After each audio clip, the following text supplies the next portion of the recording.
Michael. And now people arguing about whose fault it is whose again. Again, I know whose fault it is. It's my fault due to somebody else's fault. Due to somebody else's fault, and so on and so forth. Until it never ends. That's why you can't really take blame for anything. Nobody can really take blame for anything. Because everybody can just pass it on to the other guy. Good boat all day. I can't get it in my head. So we're gonna go to the Chocobo farm. It's a good part of the story. Because you don't have to go to the Chocobo farm. You're actually supposed to meet Iris and Lestal first. I always do this every day. I set my alarm to the wrong time. I meant to set it. Wait, is this the wrong time? No, it's not actually. It's fine. No, never mind. I want to ride my Chocobo all day. What? I can't get it in my head. Okay, anyway, so we're actually supposed to meet Iris first. But depending on how you want to play, you can go and check the Chocobo post. Because you think about it. When you really think about it, we just got struck with some pretty bad news. Like a war just broke out. The whole city got destroyed. The Citadel, his entire home has been taken by the Empire. From what we saw, it was pretty fucking, gruesome, and it looked like a grievous situation. So, and on top of that, obviously, his father died. They said Luna died. So everything now has come to a fucking crash course, come to a sudden halt with the big bad news. I mean, we were on a road trip, but that's over now. I mean, the road trip part only lasts so long, but yet it is still semi-open, and I understand this is a... Oh, he handed me the shirt. So remember, we have the weight of, his city, I guess, the weight of being a prince on our shoulders. Well, actually a king. We are a king, so it doesn't hurt for us to go to the Chocobo post, because even though it's no longer a road trip going to get married, a lover boy on a road trip with his friends going to get hitched, it's now also, it's a king collecting royal tombs, royal arms, because since he's the chosen king, he has to go on a journey, just like every king does, and they have to get and bear and find all 14 arms of the ancestors of the Lucian line, I guess. On the Lucian line, when the king dies, it leaves, it turns into a Lucii, and then its weapon becomes etherealized, and then you have to go and find their tomb, where they are specially, entombed, encrypted, and there he has to go and find them. So for us to go to the Chocobo post right now wouldn't be, as a matter of fact, just more of a matter of fun over just needing to find these tombs, because we don't know a lot about Eorzea. I mean, Eorzea's in 14. We don't really know much. The prince doesn't really know a lot about outside the city. He really just doesn't. He had a grievous injury when he was 4, I think, or was it 4, 12, something like that. He had a bad injury, though, that made him sort of stunted a bit in his development, so he's been sheltered for a long time from the outside world. And same goes for the retainer, and what do you call it? His advisor and his pauper. Meaning Prompto, the prince's pauper, advisor, Ignis, the prince's advisor, and the prince's protector. I guess you can call him. They're both retainers. All of them are retainers, though. They're all retainers to the prince. So us going to the Chocobo post is not only expanding our knowledge of our land, Lucis, because you have to think of this. This isn't just a land. This is his land. I mean, from going to a prince to a king overnight. From a prince to a king overnight. He now has this entire realm, to take back. He has to take this back. And on top of that, he is a king, and all kings have to go on a journey to collect all 14 arms. Well, all the arms of his deceased, which are 14 in total. Meaning that, I'm assuming if it was he's the 314th king. it seems minusing Arden would make him the 315th king, right? Let me see. Because I think it takes, I think it's every 100 kings or something. Lucii is born. But the chosen one also died. I think not every king is a Lucii. That's the thing, so hold on. Archives. But the Azunia family. Archives, yeah. We get to go to dossiers. I'm gonna see Regis, the 314th, 113th monarch in the line of Lucis. Okay, so 113th in the line of Lucis and father of Noctis. What? Okay, so now here's my thought on my take and my thought. My take on this and my thought on. Okay, so my take on this would be that he's the 113th monarch, technically the 114th, ever since the name changed, though. I mean, they basically got stripped Azunia and they gave it to his brother, older brother, and Azunia was kind of outcasted. So obviously this Azunia older brother was given the name Lucis Calum, you know, and his other name was disposed of, and now you have Somnus Lucis Calum. Originally it was Somnus Azunia and Arden Azunia, but now it's going to be Somnus Lucis Calum instead of Somnus Azunia, because that's the royal, the blood royal is that. Somnus, in my opinion, isn't a good guy.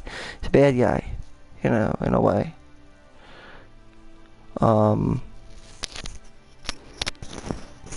Let's see. The only one who was related to Arden ever since that time would be. So I'm trying to think. The Lucii are the ones that die. So well, we know for a fact that Somnus got turned. Regis also does get turned into a Lucii. So that being said, we know for a fact that there are 3 Luciis, or rulers of yore. 3 of them are rulers of yore, which means the rulers of old, yore, the rulers of old. So if he's 113th, that means that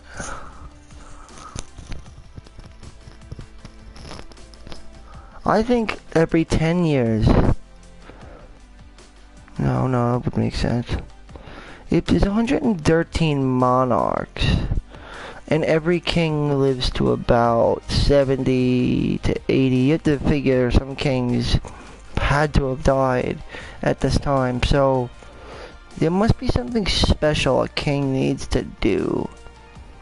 Or only kings that take on the trial of their ancestors can become Lucii. I mean, they have to get more into that, but again, I'm still playing this. So basically, Regis is the 113th, and he becomes a Lucii, but we don't see a Lucii, we only hear the voice. He says, wait, I know this warrior. When he, when Nyx gets put into the ethereal realm, where he speaks to the Lucii, and he speaks to Somnus and the other one. But again, this is a very important person, because Somnus is the brother of Arden. And Kor, well, he was the original protector. He protected Somnus. He was Somnus's protector. No, wait, he wasn't Somnus's protector. Gilgamesh was Somnus's sworn shield. I think since Somnus, though, I don't think, that's another theory too. Could have just been remember they said the rulers of yore. So if Somnus is, maybe Somnus was the last person to become a Lucii. Now they were just waiting for the chosen king, which means that not just just of recently. Let's see, if it was 2,000 years ago, give or take, about 2,000 years ago when Arden was around. 2,000 years and 13 kings, we could say. There's 14, if there is 14, and which there's 14 of them, it means that those 14 must have been the 14 before Somnus. Somnus is a long time period. Somnus went on a quest to obtain the powers of his floor, or it could have been the opposite. After he died, ever since then, Lucii have been created, and they're being created so that they could purge the Star Scourge through a gigantic summoning using the Chosen King. But then that poses a question: who the fuck and why in the fucking world is he the Chosen King, and how do they know they have enough Lucii? I mean, how many Lucii are there? There's obviously 14 Lucii, right?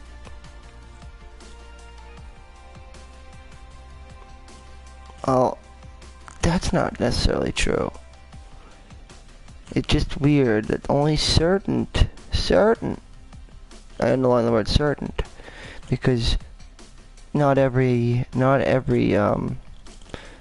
I mean, so far anyway, not every single Lucii has appeared, you know, or at least the weapons. The weapons is only 14 weapons, plus his father's weapon. Wait, no, I'm not sure, honestly. I'm not sure if his father's weapon counts. I have to find out. But I can tell you that there are at least 14 official weapons of the Omega. So if that's the case, there was 14 specifically special kings that for some reason were special. This may include Regis, which I believe this does include Regis. This is also a weapon that he drops, Sword of the Father.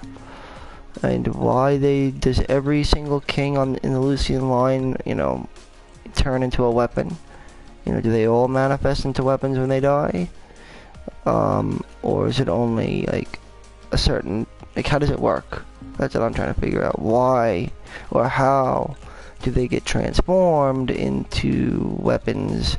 And, well, I guess the bigger question is, you know, why don't all the kings then? Why is it just these specific kings?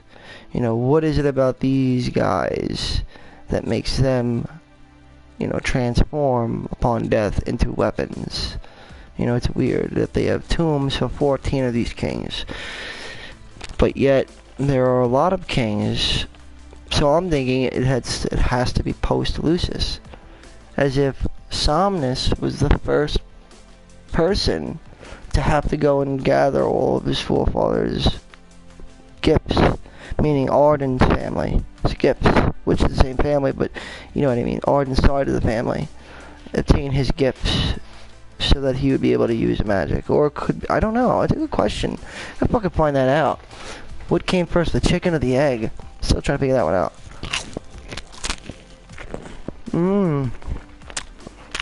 It's so good to me. I'm gonna get my ass home. I'll be back here to get my ass. I gotta get it waxed.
Rules of Yore. Which kings you subjugated to this?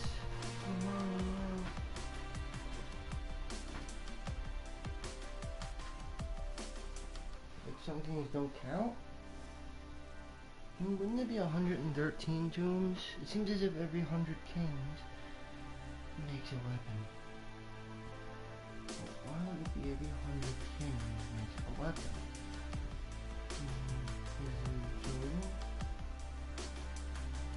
That's not illegal. When we get to 14. No, 13 centuries. For every century, king is moving. And maybe a chosen is just chosen. Maybe again it's just chosen by the system. That could be the theory, you know. Tombs. There's only 14 tombs. What? I'm not too sure about that because they said there's only 14 known tombs. But if he's the 113, they just completely let me do it. That means that, because remember, you don't have to get these tombs, these 14 things. You don't have to do that. You know, it's optional. It's optional to get the tombs. You know, to do these tombs is optional. But there are 14 tombs in total that are known. They're all unknown tombs, though. They never said that there were more than 14. It just says, you know, there's 14 that they know of. Which are the ones in the game, but my guess would say that there are actually there are tombs out there probably that have not been discovered, because remember, the chosen king does not have to get all the tombs. They just have to get as many tombs as possible, because remember, the chosen king, regardless of finding the tombs or not, his powers will be awoken. You know, because Lunafreya can awaken the powers of all his forefathers within him. You know, she has the ability to do it. It would play a big toll on Luna and could possibly even kill Luna. But she has the ability to harness, and since she can communicate with the gods, meaning the Lucii, because Lucii are no different than astrals. They're ethereal or corporeal, you know, manifested. In the real world, they're gigantic monsters. That's why they've been known to be encased in shrines or statues, because if they were real, they'd be gigantic fucking monstrosities. But back around. Leader of them would be Odin, before Raiden. And Somnus. But Somnus pretty much. Oh no! Oh fucking shit! Damn! I don't like this room. I want to leave this room. I want to get this bed out of here. Cause I fucking hate this fucking bed. This is the second time this happened. It's fucking annoying, bro. Every time with this thing. The room sucks. Go to a normal place with this room. The room is room.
Matter of fact, I probably will do that.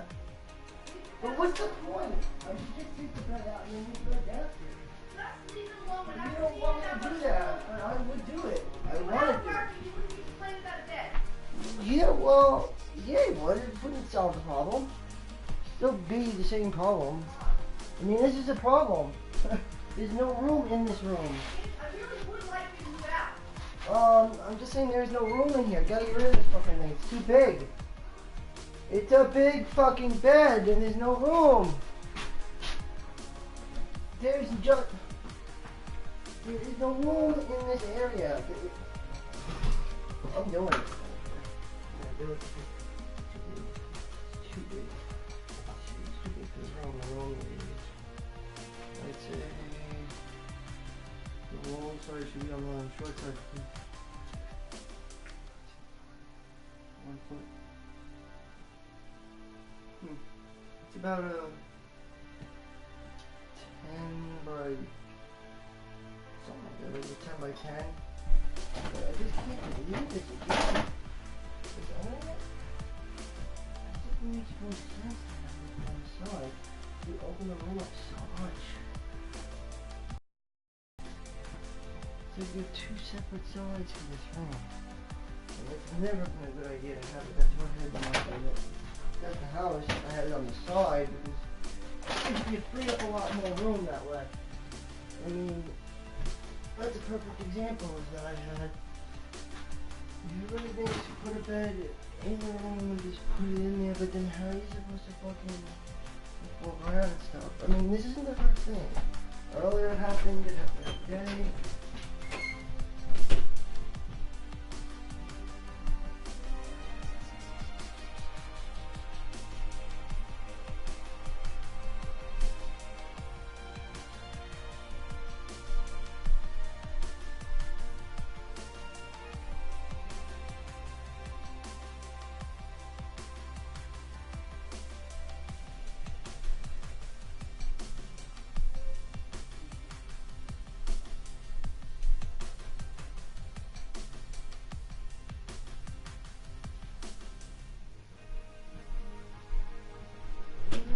Or do nothing with it, because dealing with it would, I mean, I'll do nothing about it right now.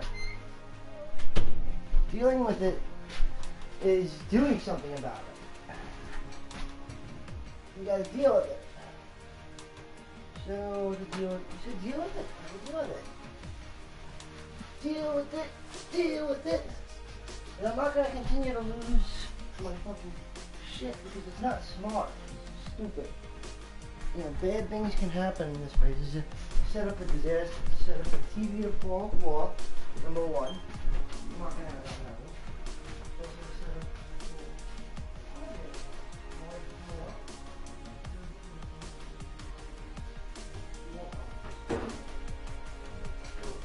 It's very easier if you have a hardwood floor than you just have carpet.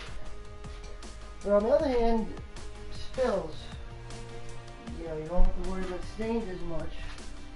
But then again, to me, I think having a carpet is a lot more important because of the fact, or at least a big gigantic blower, because it cannot have a hard floor.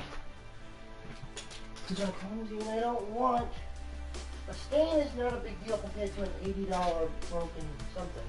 You know, something breaks, that's worse than a stain.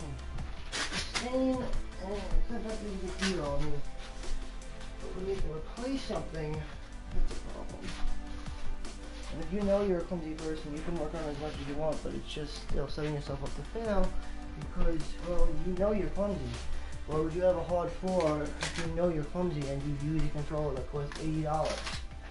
If you're a controller guy, you're not going to use a hardwood floor. It's not the smartest idea. It's in fact price for the most dumbest thing you could do. You would probably get a fucking soft floor. You want something that's soft so that if you drop something, you don't have to worry about it breaking. Like for example on the rug, or on that. Or, and also, a bed.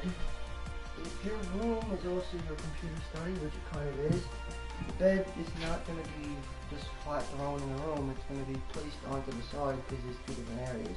My bed, and then there's also my study.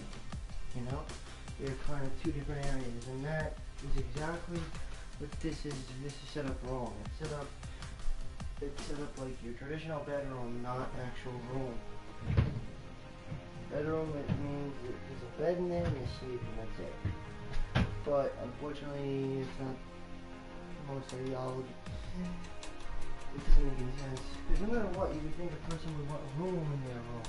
But people don't want room in their room, they just want a bed to sleep in and that's it. It's just so much smarter to have the bed on the side than right in the middle of the room. It's stupid. Like, okay, now you have two different sides of the room, split caused by a big gigantic bed. But the problem is, both of those little sides are useless and are hazard. So why bother? You have one big open space. Now you just have like the very little spaces. And in one space is dangerous because you can barely get your television. This is the problem. My room, I mean, you wouldn't believe how much space you open up. And you just put the bed just the other way. All you do is turn it around and boom! The room opens up completely. Just because of the dynamics. You would get this, that, and all that. And you'd have it all in one spot. And you'd be free of all that fucking useless, small, narrow, retarded, like, fucking setup that you have going on right now. Where is my, I don't like a lot of people and things in this world. They're mean to me, and they think this world is cruel. They think you're cool, everyone's cruel. This fucking thing is cruel. Everything's cruel. Why is the world so cruel? It can't someone be nice for a change? I'm always losing things too. That's another thing I don't like about me. That I can't not lose things because I'm always losing things. It's fucking OD aggravating me. Like OD aggravating. Like I can't deal with it. Aggravating. That's not aggravating. It's over the top, excessively annoying, aggravating, and I can't cope. It happens too much and it's over excessive, and I start to get panicked. Like, I'm so dummy. I really am like a dumbass, I think. I think there's something wrong with me morally in my fibers. Is it maybe retarded, or like I am retarded, but only to a degree. And it sucks, man. I wish it could have been this full retarded, because I would be better off. I would have been better off retarded. Let's see what it did. This is bad though, because I'm losing things. I can't remember why I'm losing things. And okay, calm down. Calm down. Can't be lost. Everything's here. But I just don't remember what I did with it, because I only want to deal with things because I'm fucking retarded. I'm a retard. I'm a retarded person. I remember that. I can't remember things. Remember, I'm retarded. I'm retarded. You don't remember shit. That's my problem. I don't remember anything. I remember zero. Never. Never happens. Nothing ever happens for me. Everything's a mystery fucking voodoo kadoodoo. Who did that happen? Who did this happen? And all I want to do is mind my business and get through life. No, not for me. Everything's gotta go missing on me. Like life is one big game, but it's not really a game I want to be a part of. I'm gonna blow a gasket, I think. I'm fucking gonna blow a fucking gasket because I'm going insane, I think. I think I'm gonna lose my fucking mind. I'm about to go blow my brains out somewhere and just go to fucking death. I can't deal with it anymore. I can't. It's too much. This world is too bad for me. It's too much. I can't deal with it. It's over the top. Can't deal. Too much stuff. Ugh. I can't remember anything. I mean, I don't want to be here. Take me out of misery. I can't be living in this world.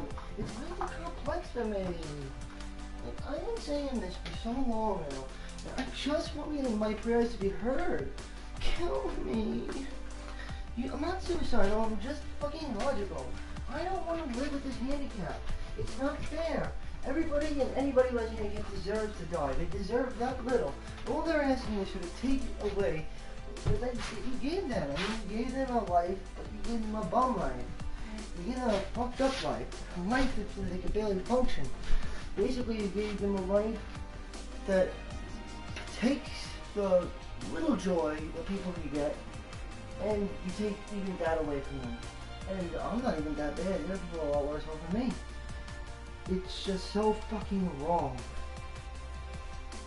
That's why I applaud anybody who fucking blows their brains out. You know, congratulations, man. You know, at least you had the balls to do it. Because I can't do it. I just can't do it. But if someone would just shoot me in the back of the head without knowing and I just died, That would probably be one of the best things that could ever happen to me. Anybody, really. Because anybody who lives here, I mean, we all know this is a cesspool. That's life. Why would you want to live in a cesspool? I don't know. Ask the people that continue to fucking, you know, have babies and keep fucking. I mean, they know they're committing one of the worst, biggest sins upon man, which is having sex. It's the biggest sin you can commit. It's the cardinal sin. I mean, it's so odd. Well, can't they inject something into someone just to make a sterile so to get into the cycle? Except you refuse it because of all this religion bullshit. But if religion was real, none of this would be. And no man is going to speak for God, trust me. Unless that man is Charles Manson or Jesus. If it's not Charles Manson or Jesus, I don't think he's speaking the truth. We all know that Jesus is the false Messiah, right? He is the false Messiah because of the fallen Messiah. If Jesus is the false Messiah, then who is the fallen Messiah? Well, the reason there is a false prophet is because there was a fallen prophet.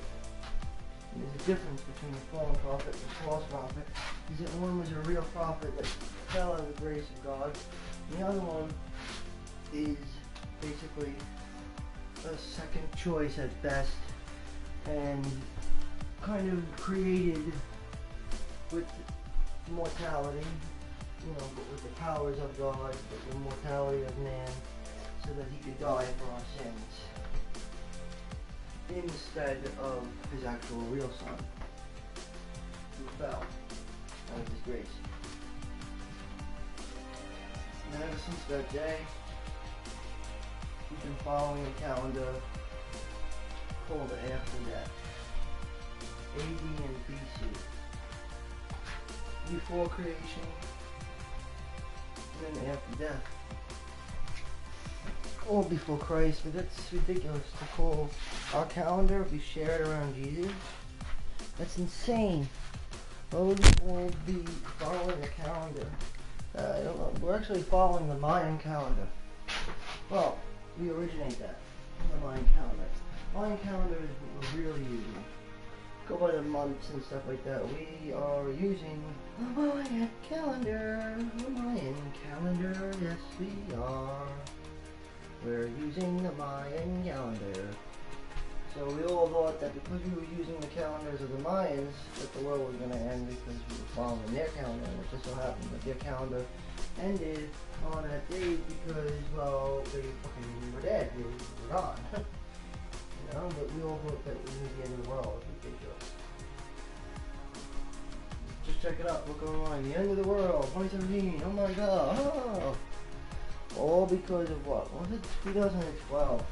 It's the end of the Mayans calendar. Like, that's just, again, these were astrologians that probably put this together. That was just a timeline period, and the calendar ended at that period. They didn't go any further. How far were they going to go? They knew they were going to be alive at that point. In fact, they went way past the period in which they were going to be alive. So they way out the calendar. They did the odds to let's make it as far as possible as we can. Or why they picked that date? Maybe there was something to it. Maybe there wasn't. Who fucking knows? They were really fucking stupid though, people back then. They weren't as smart. Considered. You compare them to today. Those people's IQs are very low. A person that's normal today would be considered a genius back then. You know? People, wow, that person's so smart. Like, well, how would that work now? Like, you would need a really uneducated person to equivalize them to the intelligence of people of the BC era. They were really fucking stupid people. Borderline, like, is this a retard? They were just simple. Where did it go, my pepper? Can't find my pepper. What else is new? I lose everything. Because I can't remember anything, so I lose everything. If you can't remember anything, you're gonna lose everything. And if you lose everything, and you can't remember anything, then you aren't meant to do nothing. Because you're basically... Wish my mind had a recording in it. That's why people do memory disorders and stuff like that. Like, they're living this life for no reason. What do you more than awareness is trying to accommodate your memories of certain things. Maybe they do things you don't realize it's been lost about. You're feeling most things out. And after years of living lonely, that's the only thing that's it. And it's like, good because a lot of times you have to do more like this. Everything in your life. A lot of times. You don't have to worry. Sky's opening up. Wanna bash some heads in? You know it. I'm in. Ooh, head bashing.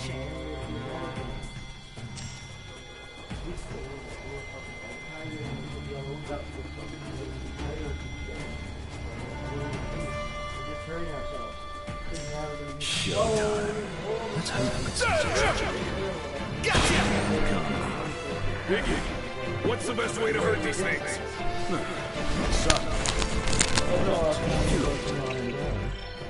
Millions of different tasks you take care of on the day because you can. I'm very incapable. But some moves are dumb that you need to. So you people just don't get to it smart. Yeah, it's the opposite because they're just even further. Limited ability to enjoy how a youngster is before we can fly. It's just like a new part about how I was meant to fucking be a hunter, and that's why I heard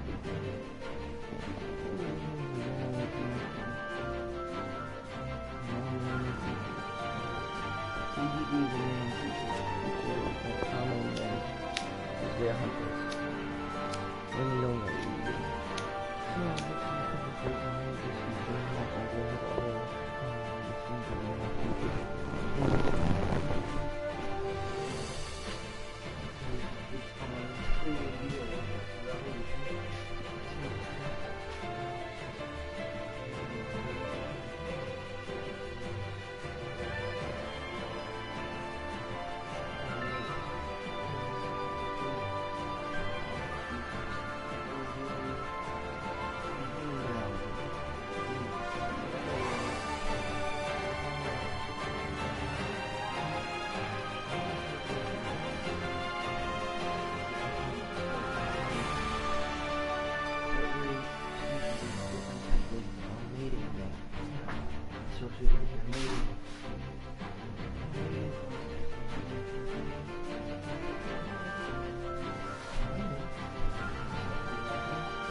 Who's taking holiday?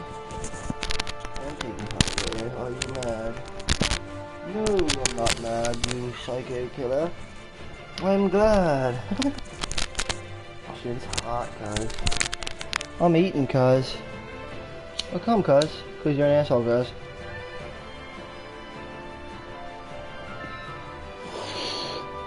I'm AFK right now, so it doesn't really matter what people see or don't see, but I'm gonna be playing the game in a sec. You get to hear the off the mic though, with me struggling with my own problems. So I left the mic on accidentally. So you probably heard me complaining, getting pissed off and talking about crazy shit, but yeah, that's me.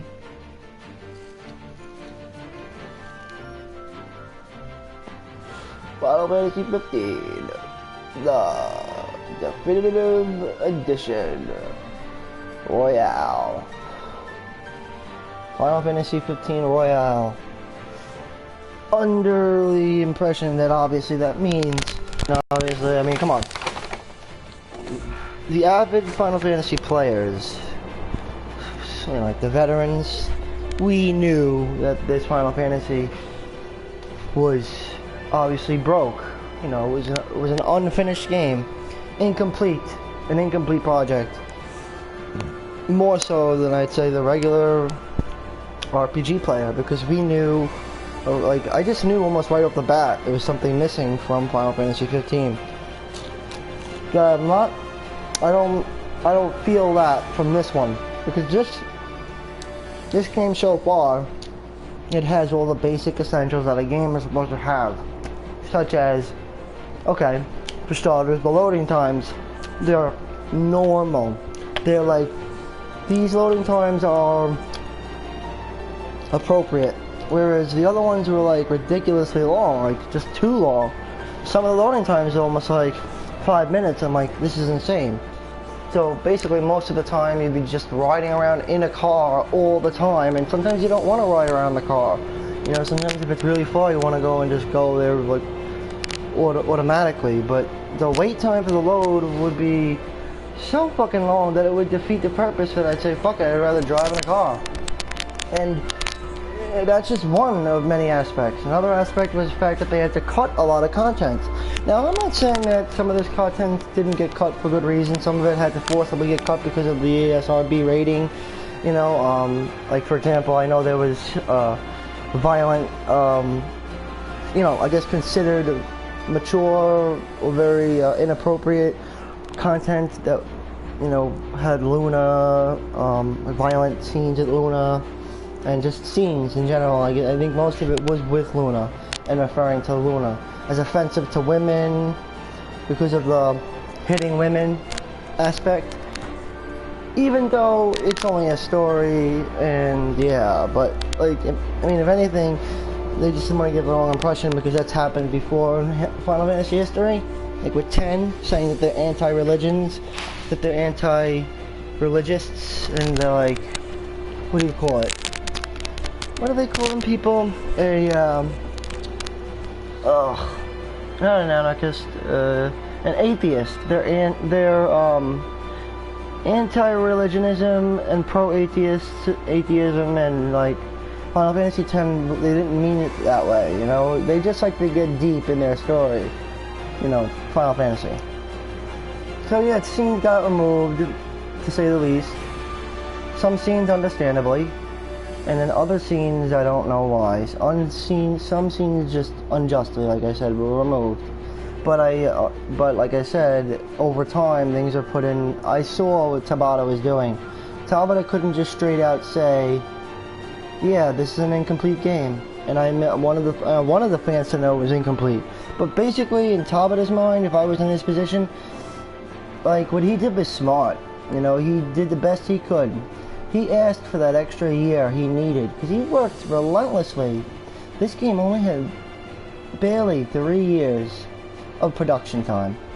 Tetsuya Nomura honestly was the reason why this game is so fucking convolutedly fucking ridiculous. Well, at least when it was released. The reason for this convolution, and the reason why even after the royal release it's still convoluted, is because there's a DLC that does need to come out. But the initial plan was that it was going to be, you know, okay, say I'm Tabata, right? Tabata.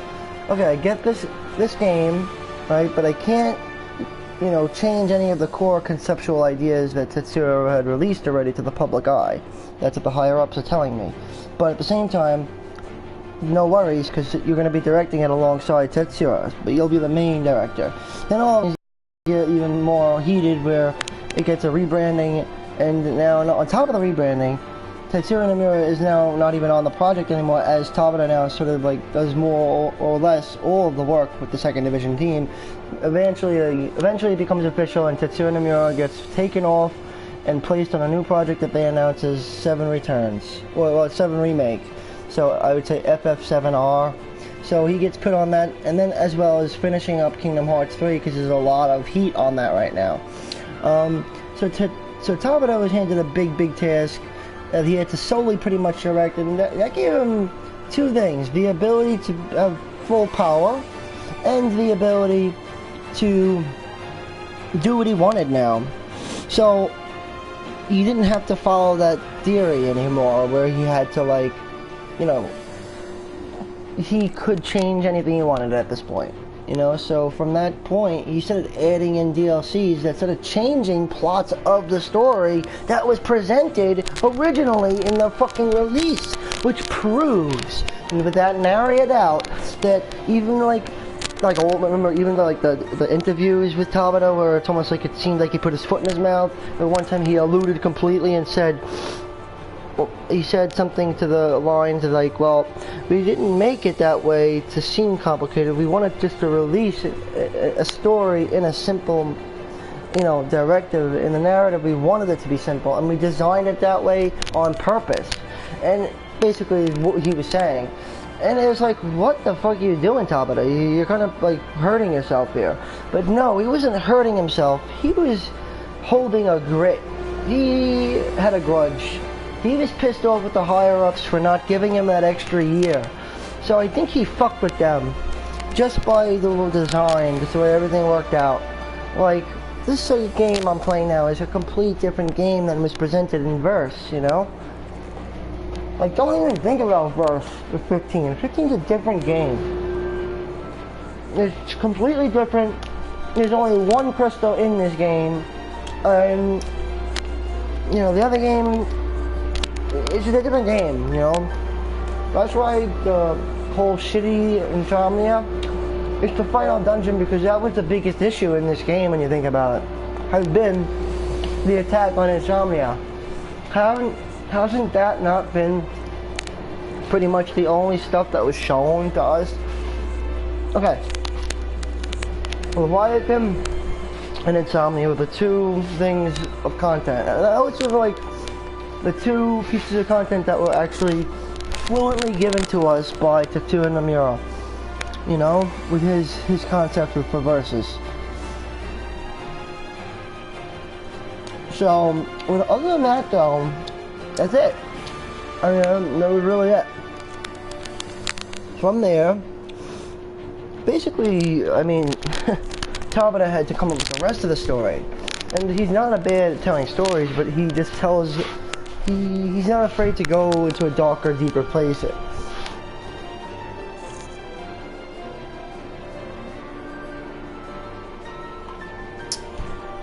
Which he definitely doesn't fail to do in this game. Or which, it seems as if he made the game shallow story on purpose on the first go. I don't really know why. Again, I know why, but speculation, I don't know. I really don't know why, but it seems as if this would be the reason. Because he was fighting, you know, he was actually, because he even stated, I mean, just do the pieces, man, figure it out. I mean, he was handed this fucking mumbo-jumbo piece of vaporware that's been sitting around for like nearly a decade, given to him by the higher-ups just because he's a newer member of, or a more upcoming member that I guess is a part of the Square Enix organization. Not that he hasn't been a part of it, it's just that he's been making a name for himself, making games such as Crisis Core, which is a huge hit that made 7, and actually kind of, in my opinion, propelled the you know, 7 remake. If not for Crisis Core, you would not be getting a 7 remake right now. I think there's a lot of money in Crisis Core that was made. And Crisis Core still stands to be one of the best Final Fantasy games you will play. It's one of the best in the series. And it's just amazing how good Crisis Core is, as well as Agido. You know, Type 0. It's something that you're gonna have to like or dislike, but ultimately it's a really good game.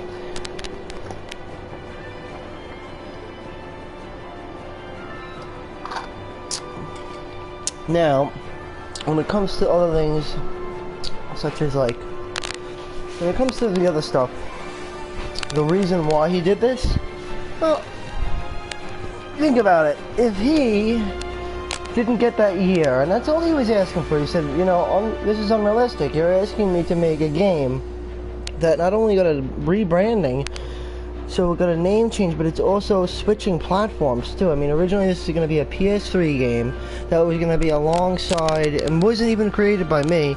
You know, it was a concept made by Tabata, which wasn't even meant to be a huge thing either way. It became a huge thing, you know, that's why it got rebranded to 15. Because this minor versus thing, we're going to try doing something different. And Tabata is very creative, so he generally he's a good conceptual artist, storyline teller, all that shit. You know, that's where he thrives. He even slated in an interview himself that he doesn't like being a director. You know, like, look at Kingdom Hearts, for example. I'm not gonna lie. The story, if you really want to get into the seriousness of the story, it's all over the place. It's all over the place, bro.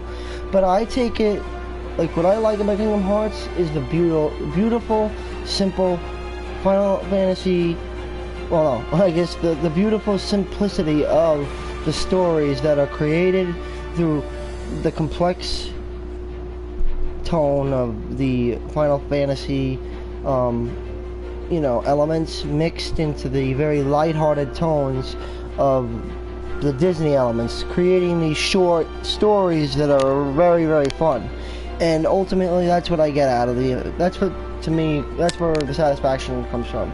Because the ultimate plot, though, is so fucking convolutingly crazy that it's like, whatever, that's fine.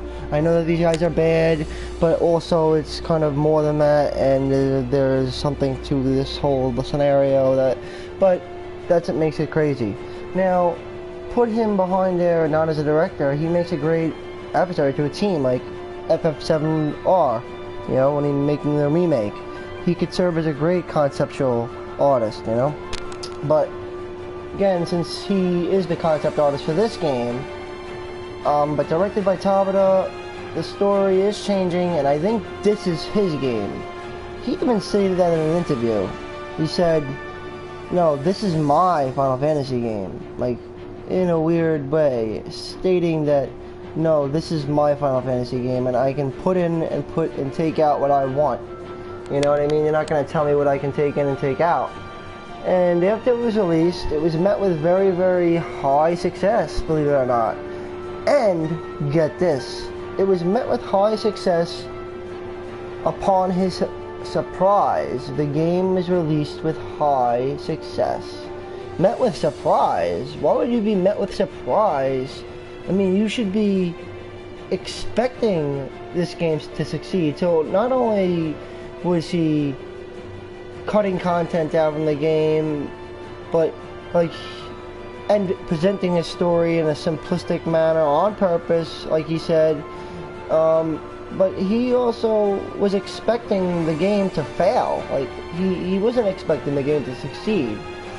He basically knew this, but what I didn't know was that, well, I guess that's why he didn't expect it to succeed, but it did succeed, and that's because the potential was there. And if only Tabata had been given that time, that extra year, and it came out in the spring of 2018, the game would have been good. But I think that's what he's doing now. And since he got a lot of extra money with the season pass, unfortunately I think some of the ways that they had to play it were fucked up. But ultimately I want them to serve us justice by saying this is a definitive version of Final Fantasy, so enjoy it. And the plan was that there was always going to be a little extra DLC, because let's just say this game is a fucking mess. To one point where it wasn't going to even come out.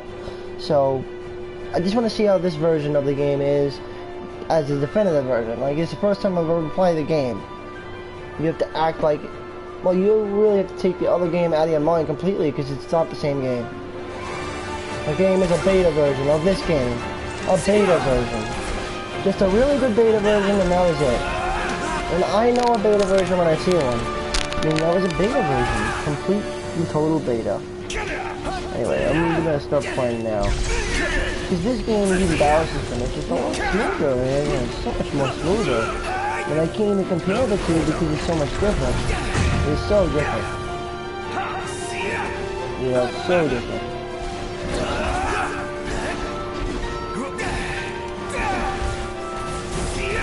Wow. Say your prayers. Well, now we can do, oh wait, can die? Oh. That's the other head. I like to use this. It's easier when I have it like that. When I'm talking anyway. But yeah, man, it's fucking cool, bro. But let's just see the Royale Edition, because in my opinion, I think that he made a game that he really wanted to make a lot of changes to. He released a game that he didn't have much faith in it. Let's put it that way. He felt that it could have used a lot of improving, and to avid Final Fantasy players, we agree. We agree that the game needed a lot of avid, but I guess when he saw all the success in the revenue, and he saw the review, how it was mixed criticism, it was mixed, but hit high in revenue, similar to 13 actually, and he